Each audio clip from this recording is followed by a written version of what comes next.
Greetings from the Guild, gamers. I'm Guildmaster Jason. Welcome to Throwback Thursday.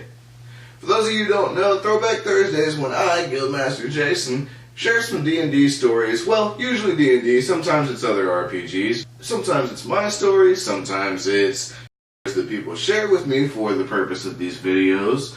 And sometimes it's just stories I've heard over the years, because, let's be honest, when it comes to role-playing games, there's so many stories to be told. After all, that's what role-playing games are. At any rate, today's story comes from friend of the guild, Evan Roop. I hope I'm pronouncing that right. If not, I'm sorry, Evan. Evan was a player in a campaign which took place in sort of this war-torn setting where we have several kind of different factions all vying for power. One of these factions is led by sort of this druidic, nature-y type character. Her faction doesn't have a lot of money. They don't have a lot of resources. Relatively smaller on the global scale in this war-torn setting. So one of Ruby Rose's rival factions in this war-torn setting was this pirate who apparently had a gem as an eye. And she was willing to pay the party to basically take him out, get rid of him.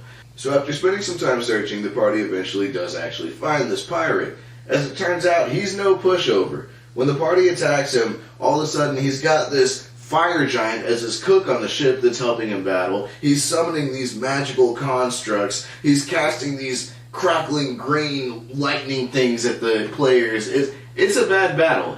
Just when things seem at their bleakest, Ruby Rose herself suddenly appears and actually starts helping the party. Now, with Ruby Rose's power and the party combined, they're actually able to defeat the pirate. While the Ruby Rose allows them to basically take all the treasure and everything on board the ship, the only thing Ruby Rose demands for herself is the gem that the pirate had in his eye. So after this, it's not long before the party actually takes another contract from Ruby Rose to take out another faction's leader. This time, it's a Bureaucrat. When the party seeks out and finds this Bureaucrat, he's summoning elementals to his defense, but apparently he's not as much of a fight as the pirate because the party is actually able to take care of him on their own. However, when they come to report on this mission of killing the Bureaucrat, they find these shackled civilians all over Ruby Rose's island just constructing this gigantic wall. Now obviously they're a little bit disturbed by this, but they're still reporting back to their boss, who they still just completed a job for, so eventually they do come face to face with Ruby Rose again, and now they find that the gem that she took from the pirate is embedded in her chest. Now factoring in this very evil looking gem now embedded in her chest, the citizens constructing this gigantic wall, and the fact that the citizens who are constructing this wall are all shackled, the party starts to get a little bit suspicious of the innocent druid Ruby Rose.